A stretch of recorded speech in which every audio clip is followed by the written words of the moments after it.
О, сколько нам открытий чудных готовит просвещенье дух, и опыт сын ошибок трудных, и гений парадоксов друг. Александр Сергеевич Пушкин.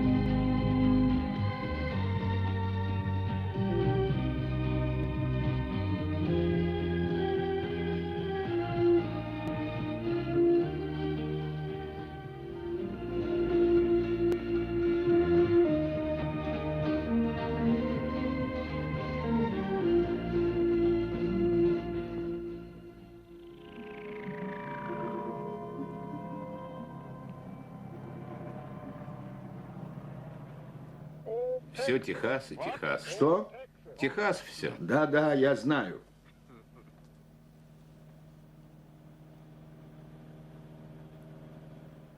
Загляни туда, Питер. Что это? Мы продолжаем показ английского телевизионного фильма «Мир Эйнштейна». Представляет и рассказывает Питер Устинов.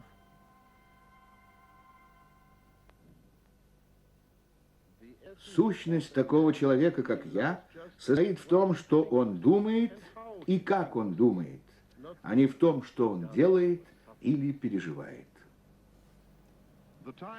Настало время, когда любой человек должен попытаться понять образ мысли Эйнштейна. И для этого, сказал автор фильма Найджел Колдер, нужно мое путешествие. В первой серии речь шла о том, что такое сила тяжести, гравитация в представлении Эйнштейна, о том, как с помощью теории тяготения была объяснена загадка орбиты планеты Меркурий, о том, что такое искривленное пространство. Были представлены целый ряд современных точных экспериментов, доказывающих с большой степенью точности правоту теории тяготения Эйнштейна.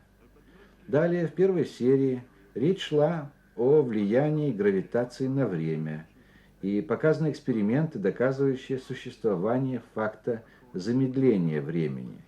В заключении Питер Устинов совершил воображаемое путешествие к черной дыре в сферы медленно текущего времени.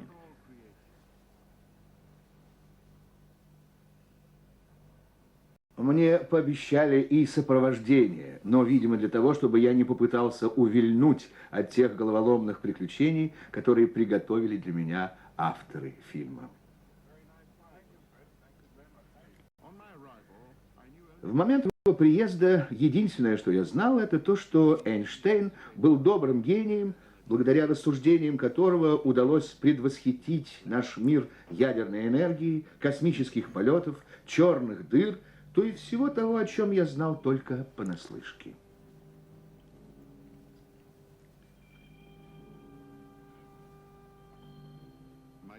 Моими наставниками станут собравшиеся ради вас и меня в этот дальний уголок Техаса ведущие специалисты, наши гиды по вселенной Эйнштейна.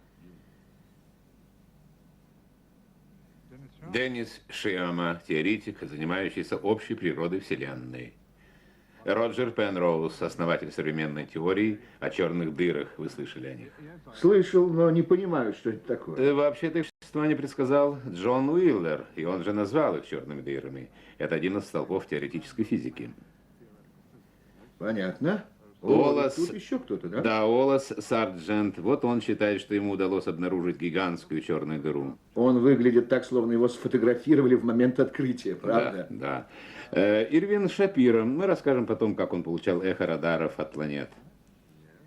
И Сидней Дрелл, теоретик, занимающийся миром элементарных частиц высокой энергии.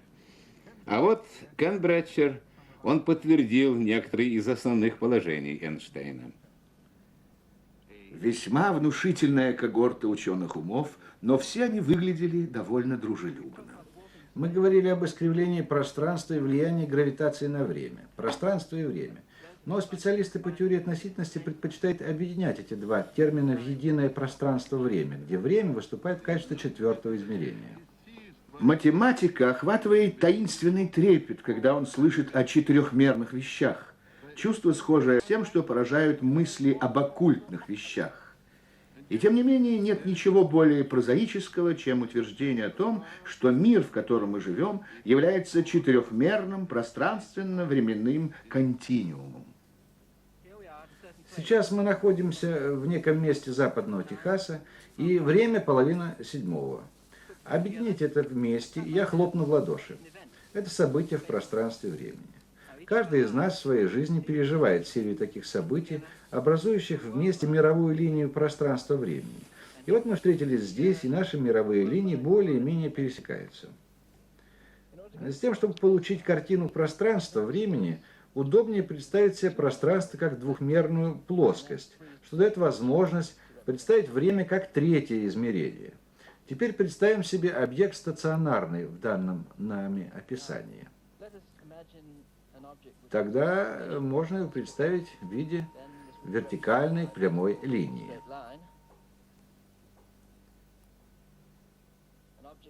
Объект, движущийся равномерно, но с некоторой скоростью, также будет представлен прямой линией, но несколько наклонной. А как быть с объектом, имеющим ускорение? Он будет представлен кривой. Это мировая линия объекта.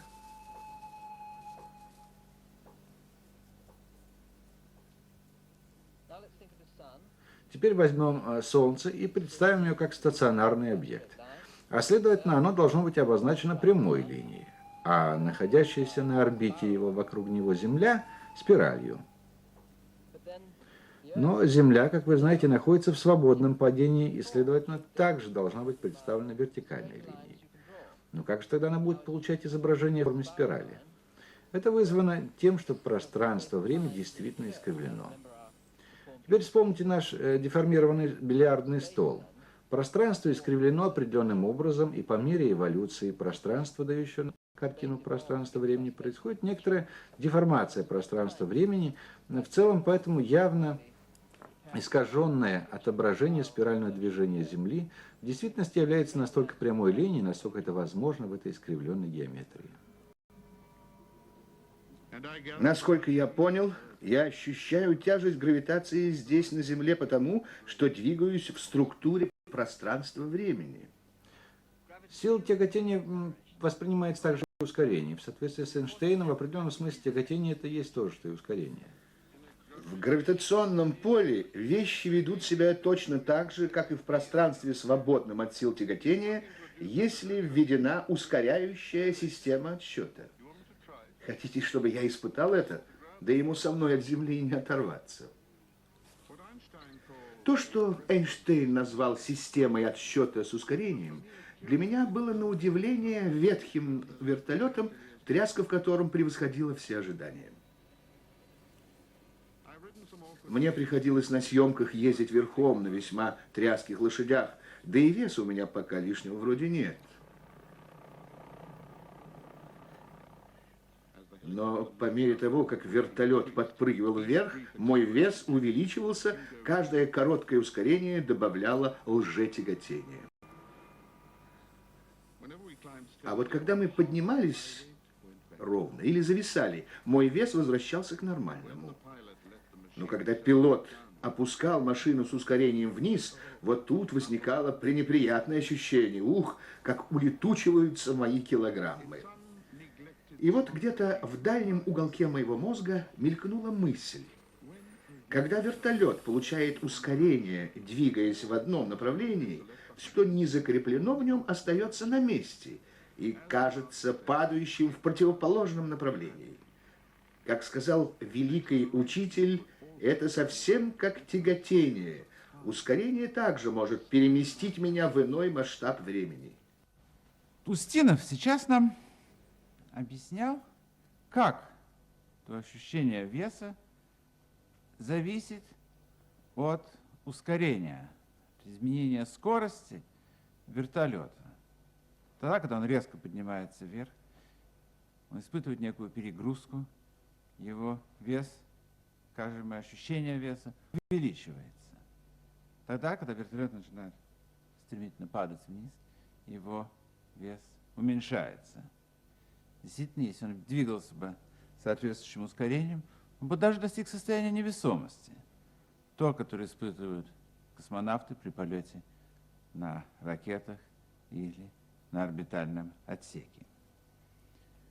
Вот то, что мы можем компенсировать силу тяжести ускорением той системы отсчета, в которой мы наблюдаем эти явления, это очень глубокая мысль, которая по существу и была развита Эйнштейном тогда, когда он создавал основы так называемой общей теории относительности.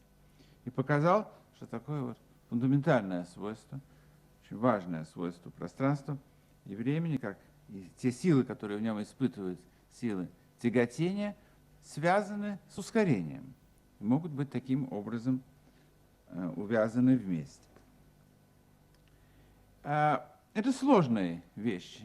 Я могу сказать, что как раз вчера так получилось, что я объяснял их в курсе общей физики своим студентам в Московском физико-техническом институте. Я потратил на это 1,5 часа. Я надеюсь, что они поняли это в достаточной мере. Я хотел бы, чтобы и вы поняли это. Но здесь, быть может, важнее то, что это показывает, и здесь вот, может быть, понятен делается смысл термина «относительность», что вот время и даже силы, которые мы наблюдаем в пространстве, они могут зависеть от того, в каких условиях, в каких системах расчетов мы их наблюдаем. То же самое происходит и с теми изменениями течения времени, к которым мы сейчас перейдем. На скорость движения часов, а тем самым и на ход времени, влияет не только тяготение. Такое влияние может оказать даже движение, и Эйнштейн написал об этом уже в 1905 году, за 10 лет до того, как им была создана общая теория относительности. Эйнштейн показал, что если наблюдатель будет перемещаться в космическое пространство с высокой скоростью и окажется среди звезд, а затем повернет обратно и будет возвращаться со скоростью, близкой к скорости света, то для него это путешествие покажется весьма коротким, а для тех, кто останется на Земле, оно кажется гораздо более продолжительным.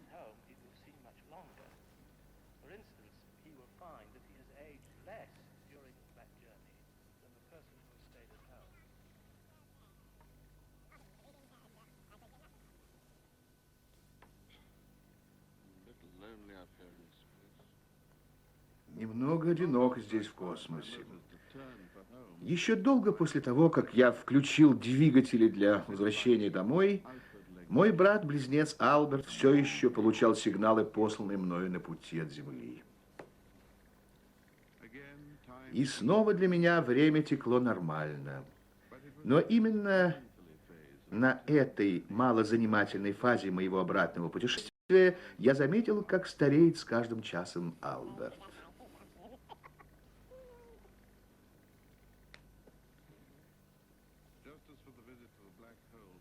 Точно так же, как и во время путешествия к черной дыре, этот сверхскоростной релятивистский корабль доставил меня без возврата в 21 столетие.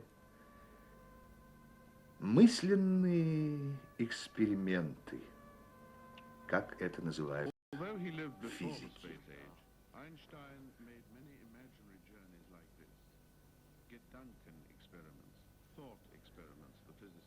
Можно представить себе,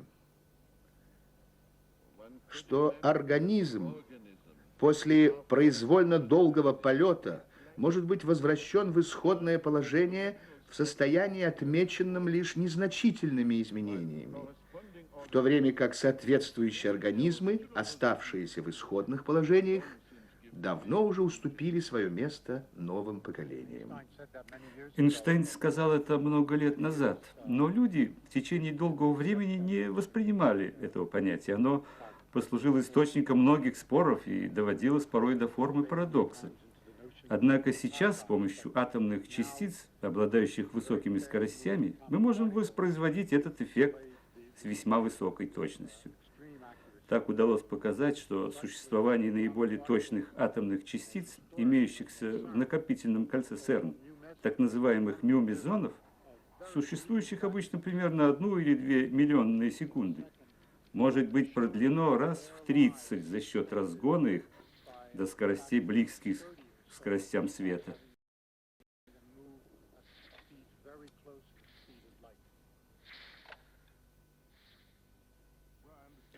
Хорошо, я понимаю, что все это возможно по отношению к частицам, но все же это звучит для меня как научная фантастика. Я имею в виду, действительно ли возможно такое и по отношению к людям.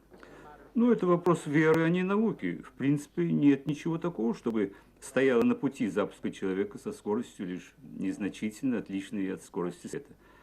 Если вспомнить о том, чего мы добиваемся на современном оборудовании, например, с помощью многокилометровых ускорителей, измеряем время с точностью до миллионной секунды, то лично у меня не возникает сомнений в том, что это возможно, и в том, что это не будет сделано.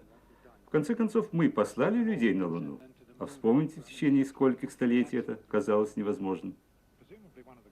Возможно, одним из огромных преимуществ подобных полетов людей среди звезд будет не только то, что вы выигрываете в явном продлении жизни по сравнению с Землей, но и то, что можно будет перемещаться на гораздо большие расстояния, чем можно представить себе, судя по земным скоростям. Я бы сказал, что это не только преимущество, но и необходимость, поскольку расстояния до других звезд и их предполагаемых планет настолько велики, что нет иного пути добраться туда и исследовать их, кроме удлинения нашей жизни и нашего масштаба времени. Возможность изменения времени и пространства в результате перемещения на достаточно высоких скоростях – это одна из ранних идей Эйнштейна в теории относительности. Но мы пока оставим в покое гравитацию и общую теорию относительности и послушаем кое-что из специальной теории относительности и странных эффектах движения. Представим себе, что эти мотоциклы способны развивать скорость, равную, скажем, половине скорости света. И что их спидометры, кстати, показывают доли c скорости света. Какие из эффектов, предсказанных Эйнштейном, можно продемонстрировать с помощью этих мотоциклов? Ну, видимо, следует начать с самого простого из них. С точки зрения седока он находится в покое, а все движется на него. В демократической вселенной Эйнштейна эта точка зрения столь же справедлива, как моя и ваша. А теперь вспомним эффект Доплера. Изменение в частоте в цвете света. Объект, надвигающийся на нас, кажется синим, потому что все происходит сгущение света. Он имеет более высокую частоту. Когда он удаляется, он выглядит красным, поскольку происходит растяжение света, и в этом случае он имеет более низкую частоту.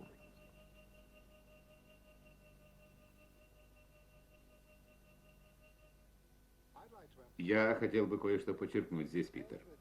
По сравнению с обычным белым светом, синий свет имеет более высокую частоту и большую энергию, а красный свет представляет собой более низкую частоту и меньшую энергию. Эйнштейн сделал два важных открытия в отношении эффекта Доплера. Во-первых, он не имеет значения, что движется. Здесь важна относительная скорость движения. Вторым открытием Эйнштейна в отношении эффекта Доплера является то, что при движении тела мимо вас с огромной скоростью происходят странные вещи. Представьте себе, что вы способны сфотографировать его вашей камерой. Готовы, Питер? Можно было бы подумать, что проходящий мимо нас мотоцикл не должен быть смещен ни в сторону красного света, ни в сторону синего света, поскольку он находится на перпендикулярной линии света по отношению к нам. Но в действительности он окажется несколько смещенным, более того, несколько повернутым от нас. Не укоротившимся? Во многих работах по относительности такие мотоциклы были бы описаны как укоротившиеся. Нет, он выглядел бы не изменившимся, но несколько повернутым от нас. А вот с точки зрения седока произошло бы весьма интересное искажение наблюдаемой картины. если бы он проезжал мимо зданий почти со скоростью света. Вероятно, первое, что вы заметили, это некоторая вогнутость зданий и дороги. Затем, по мере увеличения скорости, вы бы отметили, что они изгибаются на нас. По мере того, как скорость возрастала бы, приближаясь к световой, вы бы начали видеть обратную сторону зданий и закрытые участки дороги. Вы видели то, что происходит за углами. Это похоже на прогулку под сильным дождем, когда все спереди намокает, а сзади остается сухим. Свет приходит к вам с совершенно неожиданных направлений. Представьте себе два мотоцикла, движущиеся друг к другу навстречу со скоростью близкой к световой. Можно было бы подумать, что их общая скорость, то есть та скорость, с которой они сходятся, выше скорости света. Но с точки зрения каждого седока все это не так. Измеренная ими общая скорость всегда остается меньше световой.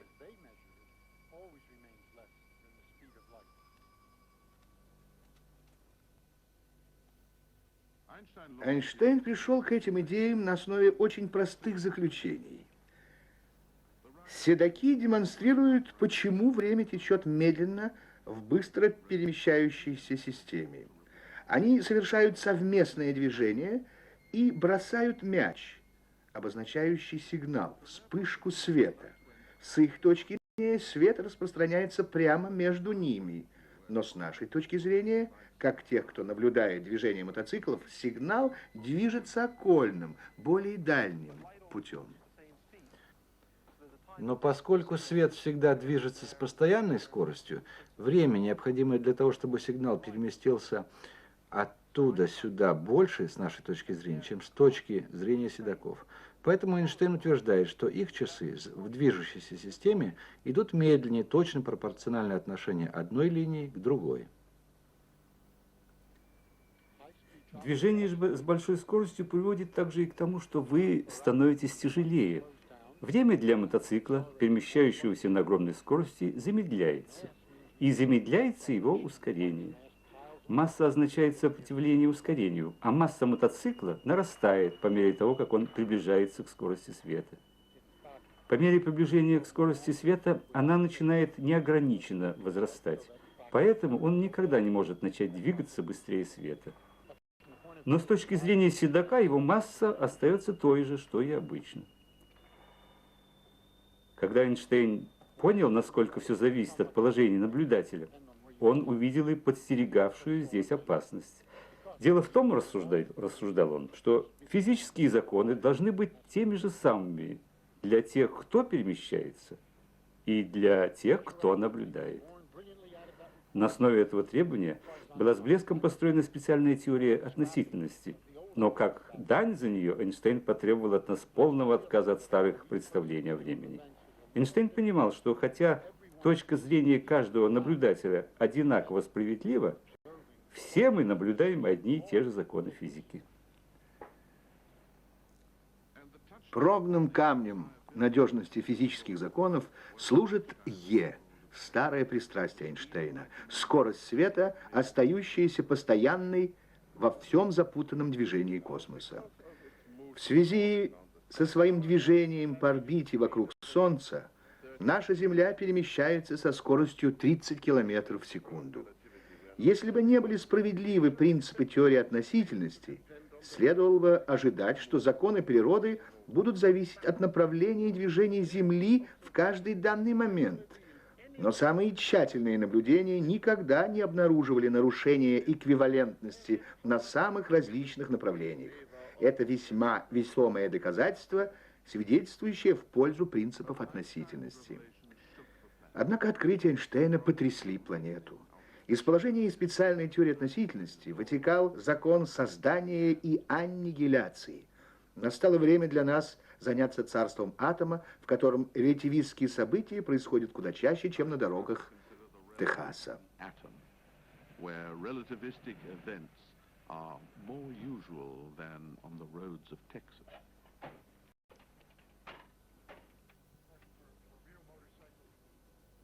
Естественно, что для реальных мотоциклов скорости слишком недостаточными, чтобы стали заметны эффекты относительности.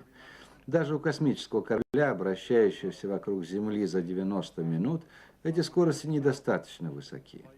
Они движутся практически во 140 тысяч раз медленнее света, и их превращение массы в результате движения составляет всего лишь 1/10000000. Астрономы, наблюдающие далекие звезды и объекты, имеют дело с скоростями, составляющими значительную часть скорости света. Но вот когда мы попадаем в царство атома, то мы оказываемся в сферах, где релятивистские эффекты проявляются достаточно заметно. Даже на экранах ваших телевизоров образующие изображение электроны движутся со скоростью, достигающей примерно 20-30% скорости света. И, соответственно, их масса возрастает примерно на 1%. В Стэнфорде, в линейном ускорителе, нам удалось получить электроны с самой высокой энергией в мире. Они настолько близки к скорости света, что их масса возрастает в 40 тысяч раз по сравнению с той, которую они имели в начале. В результате полученной ими высокой скорости и высокой энергии, их часы настолько замедляются, что они и представить себе не могут, что пролетели в ускорителе все 2,5 мили. С точки зрения электронов, их часы настолько замедлены, что они считают, что прошли только 2,5 фута, в то время как оказывается в конце ускорителя. На конце ускорителя мы имеем кольцо-накопитель, в котором сталкиваем частицы друг с другом.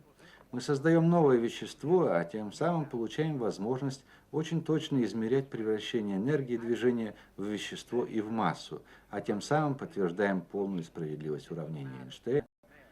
Е равняется mc квадрат.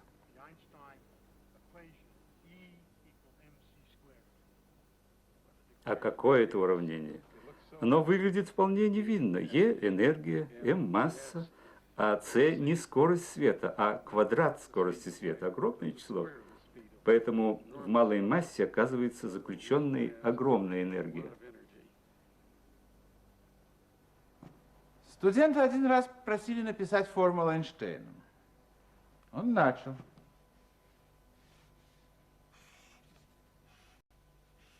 И написал.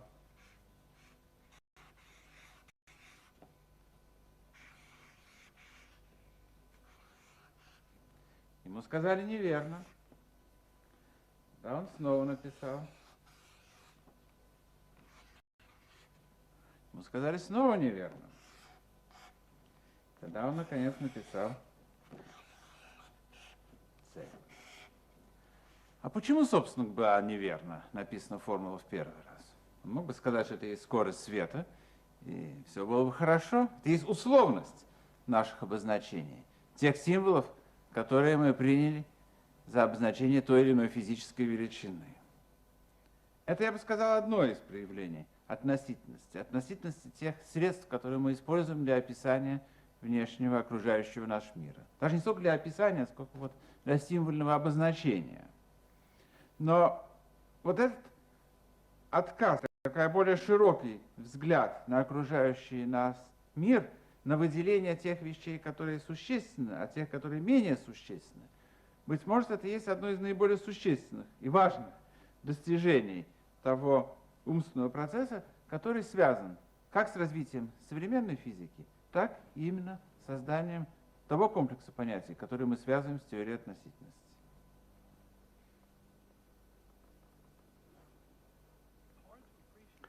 Трудно представить себе, какая сила интуиции и воображения потребовалась для того, чтобы прийти к этой простой формуле.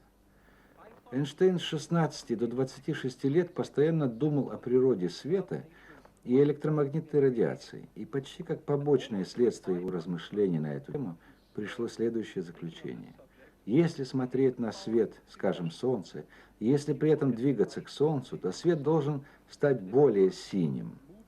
Но синий свет обладает большей энергией, чем тот белый свет, который мы обычно видим. Поэтому, рассудил он, от Солнца должно исходить больше энергии. Но если эта энергия не получается от изменений в движении Солнца, значит, она должна исходить от самой массы. И он сделал вывод, что масса Солнца непосредственно преобразуется в энергию. А затем он делает от этого вывода грандиозный переход к обобщению всех форм энергии. В XIX веке существовали понятия энергии движения, энергии света, энергии тепла, но они не рассматривались как взаимно преобразующиеся, а Эйнштейн пришел к неожиданному для всех заключений о том, что все массы, все виды энергии в действительности эквивалентны.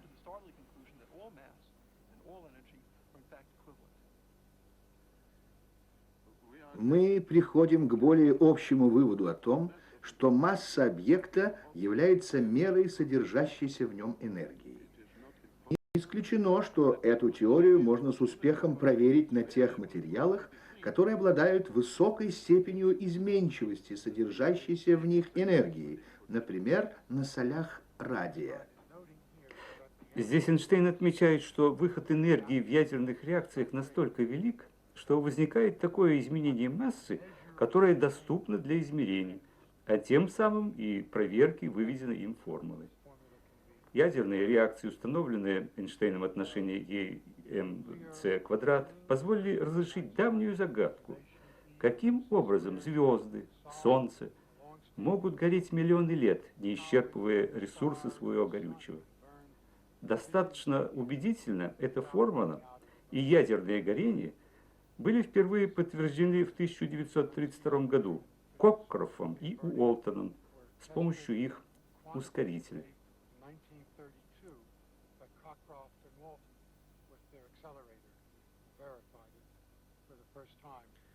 Но прошло довольно много времени, прежде чем было найдено для этого практическое применение. Эйнштейна изгнали из Германии. Он приехал в Принстонский университет, где я имел удовольствие видеть его по приезде. Но это было за 5 лет до того памятного дня, когда я пришел на пристань Нью-Йорка, куда прибыл корабль с Нильсом Бором на борту, принесшим нам известие об открытии ядерного распада урана. 16 января 1939 года. А вскоре после этого Эйнштейн написал свое знаменитое письмо Рузвельту со всеми его последствиями. Таким образом, возникает возможность создания чрезвычайно мощных бомб нового типа. Насколько я знаю, Германия уже прекратила продажи урана с чехословацких рудников. И всего лишь в 200 милях отсюда по пустыне произошел первый роковой взрыв, который принес нас в подлинно атомную эру.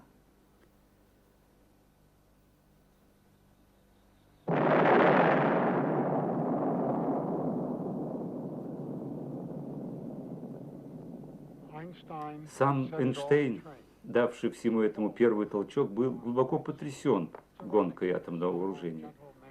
Есть своя горькая ирония в том, что этот скромный, мягкий человек, признанный пацифист, войдет теперь в историю человечества как отец ядерного оружия. Он, как и многие люди сегодня, включая многих ученых, знакомых с разрушительной силой этого оружия, считал, что одной из важнейших задач нашего поколения является борьба за выживание в мире с ядерным оружием. Мне кажется, что его последним официальным актом было подписание в 1955 году вместе с Бертраном Расселом обращения, которое есть у вас здесь. Мы обращаемся к вам, как люди к людям. Помните о своей человечности и забудьте обо всем остальном. Если вы сможете это сделать, путь в рай останется открытым для вас. Если нет, то перед вами встанет угроза всеобщей гибели. Этим воззванием было положено начало движению ученых в борьбе за мир. Движение это получило название Пугуошского. По деревне Пугуош на северо-востоке Соединенных Штатов, где впервые собралась небольшая группа ученых разных стран, в том числе и советских ученых, которые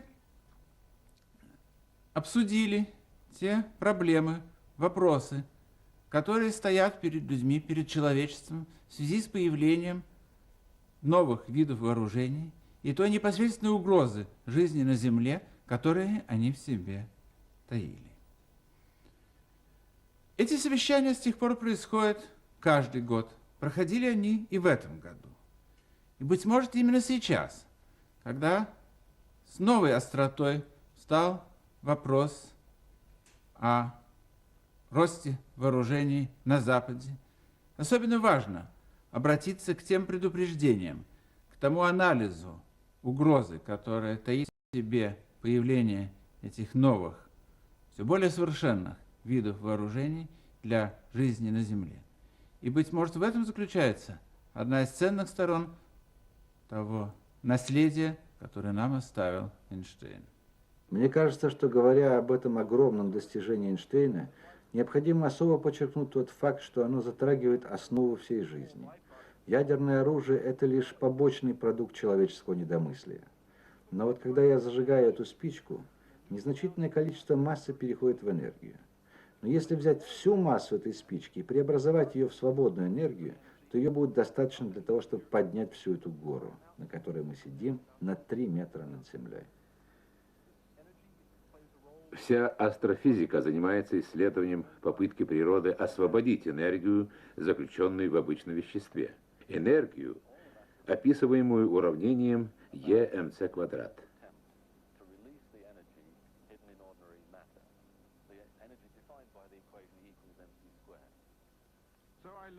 Так я постиг, что Солнце, довольно жаркое в Техасе, является естественной топкой и обычной звездой.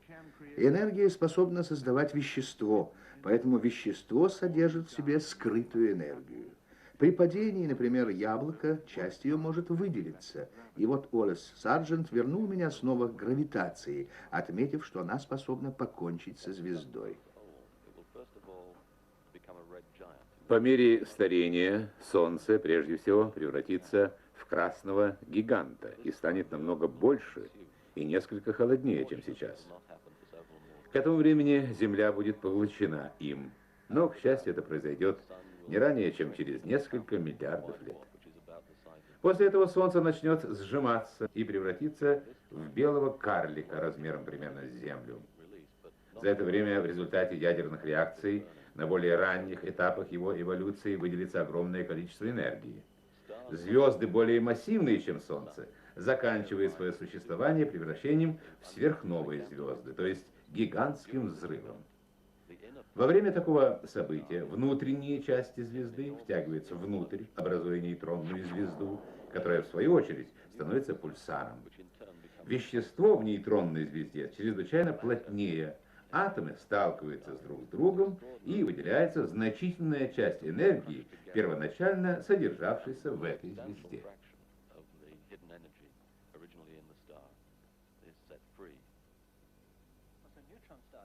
Нейтронные звезды существуют, но теоретические подсчеты показывают нам, что ими не могут стать звезды, превышающие массу Солнца лишь в 3 раза.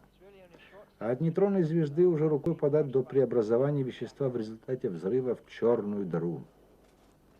В результате коллапса звезды, превосходящей по своей массе Солнца в 10 раз, получится черная дыра всего лишь 40 миль в поперечнике. От нее ничто не может оторваться, даже свет. Попавшее в нее вещество выделяли бы огромную энергию, излучали бы мощные рентгеновские лучи, которые можно было бы наблюдать с Земли. И это фактически тот способ, с помощью которого мы надеемся обнаружить черные дыры. Источник рентгеновских лучей, называемый «Лебедь», отвечает указанным условиям и вполне может стать черной дырой, втягивающей вещество соседней сверхгигантской звезды. Сейчас мы на созвездии Лебедь. То, что мы видим, фактически является соседней сверхгигантской звездой, а не собой черной дырой. Черная дыра вращается вокруг видимой вами звезды. А вот это рентгеновские излучения Лебедя, в том виде, который они имели бы, если бы это была нейтронная звезда. Они не очень регулярны, правда? Поиски черных дыр послужили для меня прекрасным доказательством того, что теории Эйнштейна и по сей день вдохновляют самые последние исследования. Они привели нас к далеким галактикам, таким же огромным, как и наш Млечный Путь, но в которых проходят мощные взрывные процессы. Для объяснения многих явлений во Вселенной нам приходится заниматься источниками огромной энергии. И все больше и больше кажется, что черные дыры являются единственно возможными из таких огромных источников. В подобных теориях огромная черная дыра с массой в несколько миллионов раз превышающей Солнце располагается в центре галактики. И пока непонятным для нас образом излучает энергию, поглощая из окружающей ее галактики газ и целые звезды. В последние пару лет Нас несколько человек обратили особое внимание на галактику Месье-87. Это очень своеобразная галактика со струей светящегося вещества, выступающего с одной из ее сторон. М87 является мощным источником радиоволн и рентгеновских лучей, и в целом является весьма богатой в энергетическом отношении. Большая часть работы была проделана нами на обсерватории Кит-Пик в Аризоне и обсерватории Паломар в Калифорнии. Мы использовали очень чувствительный детектор света, доставленный из Лондона Алеком Воксенбергом. Мы занимаемся тем, что сравниваем слайды, отснятые на различных расстояниях от центра М87, и используем эффект Доплера для определения скоростей перемещения звезд в этой галактике. Мы обнаружили, что звезды в центре галактики М87 движутся с гораздо большей скоростью, чем ожидали. Насколько мы понимаем это, они движутся быстро потому, что вращаются вокруг невидимого объекта, и мы можем использовать скорости звезд для вычисления массы этого невидимого объекта. Оказывается, этот объект примерно в 5 миллиардов раз больше Солнца, то есть примерно той массы, которой мы и предполагали у черной дыры, если она действительно вызывает все явления, наблюдаемые в М87. Проблема заключается в том, что объем той массы черной дыры, которую мы предполагаем она имеет, весьма незначителен. Отсюда возникают трудности в определении очень небольших угловых расстояний.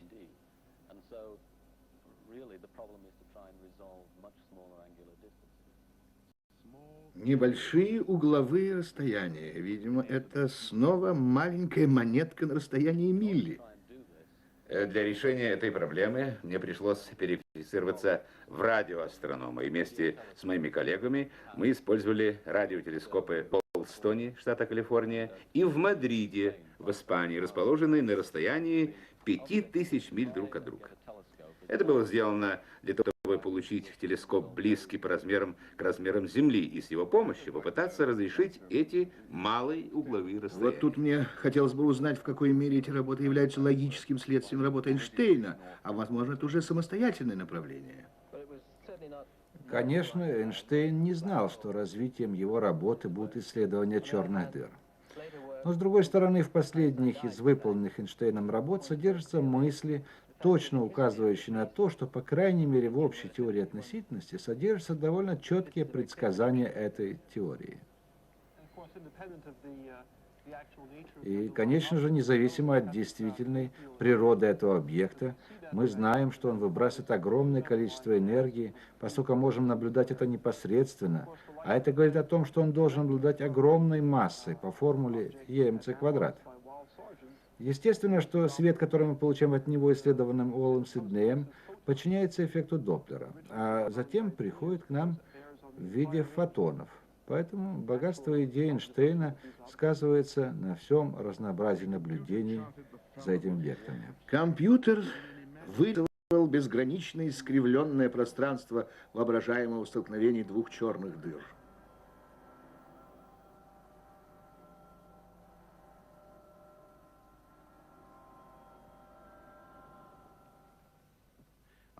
Наши предки пугали себя драконами и домовыми. У нас челюсти и черные дыры.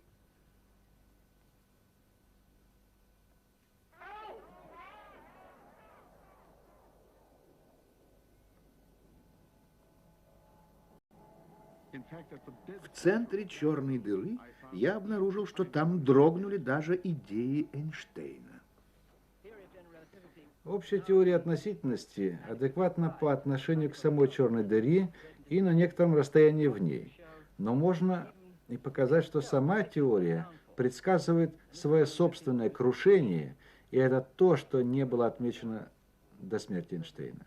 Несомненно, все это действительно сжимается до очень малых размеров. Но наступает, наконец, такой момент, когда должна вступить в действие новая физика. Естественно, что при состояниях очень высокой плотности нельзя более иметь дело только с одной гравитацией в отрыве от других материальных сил, сильных взаимодействий ядерных сил, слабых взаимодействий бета-распада и электромагнитных сил. Нельзя также оставаться строго в рамках классической физики и игнорировать квантовые идеи. Абсолютно верно.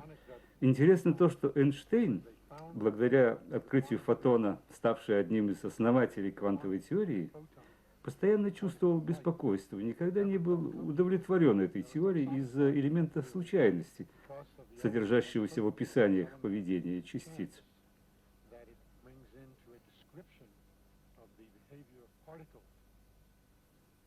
Больше догадываясь, чем понимая, я, словно ребенок, которому позволили подольше не ложиться спать, прислушивался к идеям, которые, возможно, придут на смену идеям На Эйнштейна. теоретическом фронте, похоже, можно сказать, что вы недалеко ушли от того, что было сделано в самом начале.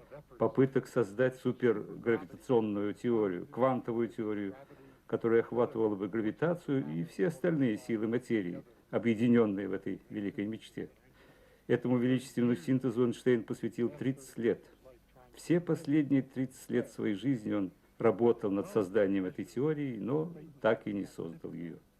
Уже одно это является мерилом, показателем того, насколько трудна эта задача.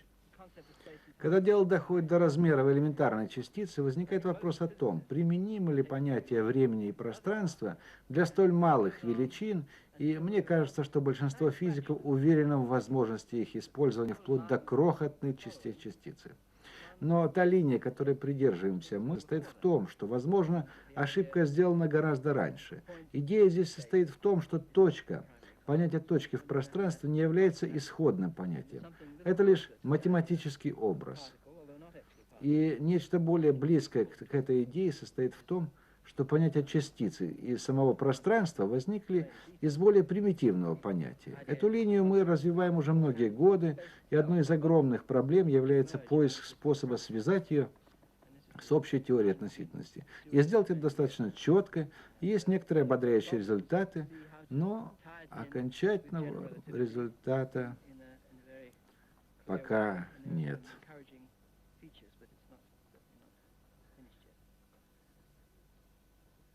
От мельчайших долей пространства до безграничности Вселенной.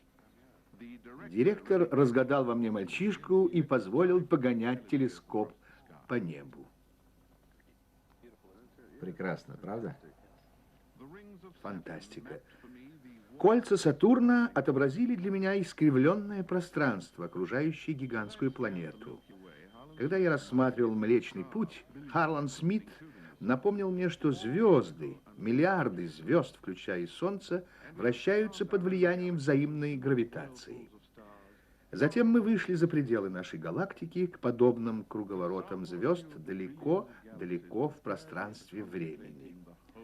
Знакомство с несколькими из миллиардов галактик подводит к пониманию Вселенной Эйнштейна в целом и предполагаемом ее возникновении в результате мощного взрыва. И мне стало понятнее, как открытие Эйнштейна о времени и пространстве, свете и веществе увязываются друг с другом, образуя всеобщую связь Вселенной. Удастся нам свести воедино идеи Эйнштейна. Энергия имеет массу, масса имеет энергию. Масса Солнца такого огромного должна постепенно выгорать, чтобы обеспечить нас всем тем теплом, светом и энергией, которые мы имеем здесь на Земле. Но эта масса Солнца обладает гравитационным притяжением. Она притягивает свет, искривляет его, притягивает другие звезды. И когда в первые моменты возникновения Вселенной звезды разлетались, это притяжение замедляло их разлет. Вселенная возникла из ничего.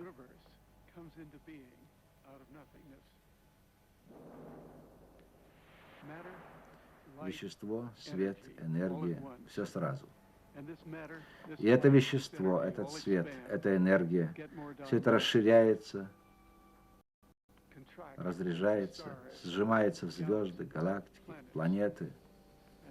Но все в целом продолжает расширяться, становится больше, разлетается. Вот та фаза, на которой мы живем сейчас. В то время, когда эти галактики разлетаются друг от друга. Но мы считаем, что в дальнейшем наступит момент, когда они прекратят разлетаться, и гравитационное притяжение снова сведет их всех вместе. Все в целом сожмется, энергии возрастут, и кончится все это огромным сжатием.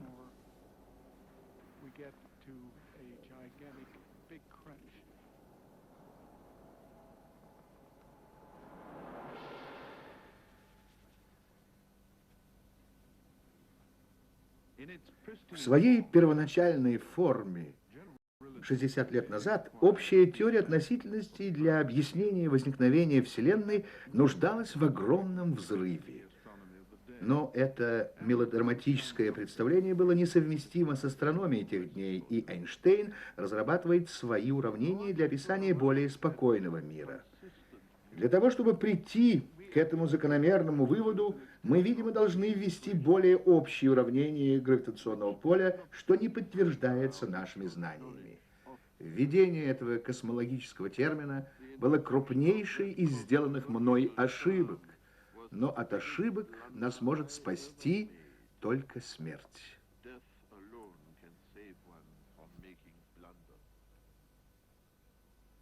Отдавая должное Эйнштейну, необходимо отметить, что в тот момент, когда он сказал это, представления астрономов о Вселенной быстро изменялись. Примерно в то самое время было установлено, что галактика является не только один наш Млечный Путь, но и то, что во Вселенной существует миллиарды галактик. И удивительно то, что все они разлетаются с огромными скоростями. Это было обнаружено благодаря красному смещению, которое возникает в световом спектре под влиянием эффекта Допплера при быстром удалении вещей от нас. Для определения красного смещения галактики используем вот этот прибор. Это галактика, а вот это спектр галактики под соседним объектом, у которого совсем нет красного смещения. Когда я меняю здесь увеличение, то вот где находится спектральная линия натрия, а в далекой галактике спектральная линия смещена к красному. И по разделению этих двух линий можно точно определить, что красное смещение грубо составляет около 7000 километров в секунду. Это одно из важнейших измерений из тех, которые производят астрономы. Мы часто выполняем измерение красного смещения. Оно было впервые открыто около 50 лет назад, а это привело к идее о расширяющейся Вселенной. Позже, в 1965 году, с помощью радиотелескопа было установлено, что вся Вселенная, даже явно пустые части неба, все пресыщено радиоизлучениями. Видимо, оно сохранилось еще с момента ее рождения.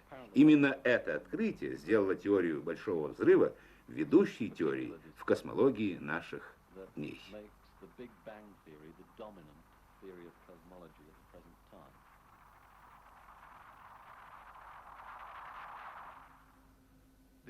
Они представляют себе Вселенную как цилиндр, заполненный галактиками.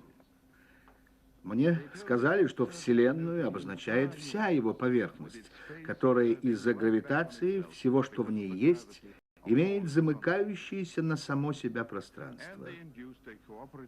По нему заставили бродить послушного техасского жучка. Я тоже, сочувствуя космическому жучку, мысленно путешествую среди галактик. Я не могу полностью представить себе все искривление космического пространства, а кто может? Но мне казалось, что гравитация может так закрыть Вселенную, что если я смогу двигаться достаточно далеко, я обнаружу, что прохожу полный круг и снова возвращаюсь к начальному пункту. Жучку некуда деваться, а остается лишь двигаться по кругу и так без конца. По Вселенной нет конца. Это замкнутая, а не открытая Вселенная. По представлению Эйнштейна, Вселенная замкнута. По меньшей мере, так он писал в своей книге, вышедшей в свет в 1955 году. Сейчас мы точно не знаем, существует ли достаточно доказательств наличия достаточного количества вещества для того, чтобы изогнуть Вселенную в замкнутое пространство. Но предсказать, как это сделал Эйнштейн, расширение Вселенной, и предсказать его правильно, в противоположность всем ожиданиям, все это кажется мне такой фантастикой, самым великим из когда-либо сделанных человеком предположений, и как ничто иное вселяет в нас веру, что однажды нам удастся выяснить, как возникла Вселенная.